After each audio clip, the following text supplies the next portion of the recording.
প্রার্থনা ফারদিন দিঘি ঢাকাই সিনেমার এক পরিচিত নাম। শিশুশিল্পী হিসেবে ক্যারিয়ার শুরু করে দর্শকদের মন জয় করেছেন বহু আগেই। তবে নায়িকা হওয়ার পথে তাকে পাড়ি দিতে হয়েছে নানা চড়াই উতরাই। জীবনের এমন এক সংগ্রামের গল্প শেয়ার করেছেন সম্প্রতি। দিঘি জানালেন, বডি শেমিং এর শিকার হয়ে একসময় ভেঙে পড়েছিলেন তিনি। বিস্তারিত নুসরাত সাজিয়ার ডেস্ক রিপোর্টে।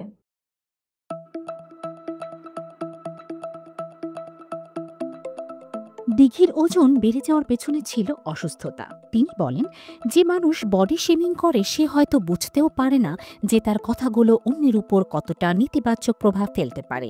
এটি কাউকে ট্রমাটাইজড বা হতাশাগ্রস্ত করেও তুলতে পারে।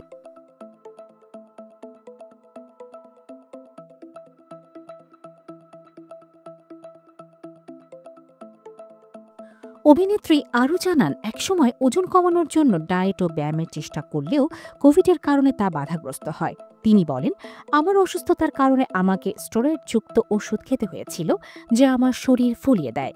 নিজেকে দেখে মনে হতো এ যেন আমি নই।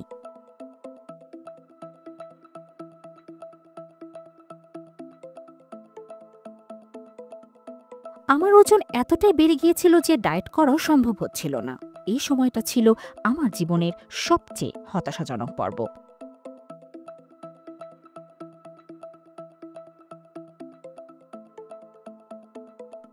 দিঘি জানান, ১ বছরেরও বেশি সময় ধরে তিনি কঠোর পরিশ্রমের মাধ্যমে ফিটনেস ফিরে পেয়েছেন। ধৈর্য এবং মানসিক দৃঢ়তার সঙ্গে তিনি ওজন কমিয়ে আত্মবিশ্বাস ফিরে পান। বর্তমানে তিনি ফিটনেস ধরে রেখেছেন এবং সম্প্রতি ফিটনেস ভিত্তিক একটি সিনেমায়ও কাজ করেছেন।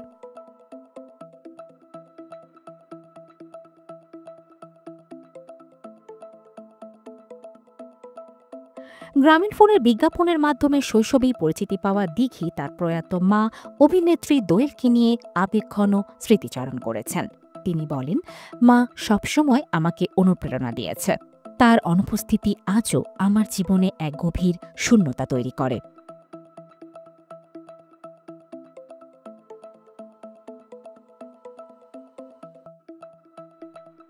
নিজের সংগ্রামী জীবন নিয়ে দিঘি বলেন, আমার জীবনের প্রতিটি চ্যালেঞ্জ আমাকে নতুন করে ভাবতে শিখিয়েছে।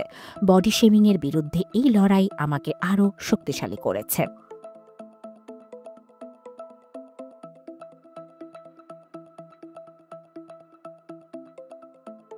দিঘির এই গল্প কেবল একজন অভিনেত্রীর শারীরিক ফিটনেস ধরে রাখার চেষ্টার গল্প নয়, এটি মানসিক শক্তি, আত্মবিশ্বাস এবং জীবনের কঠিন সময়গুলো মোকাবেলার এক অনুপ্রেরণামূলক দৃষ্টান্ত।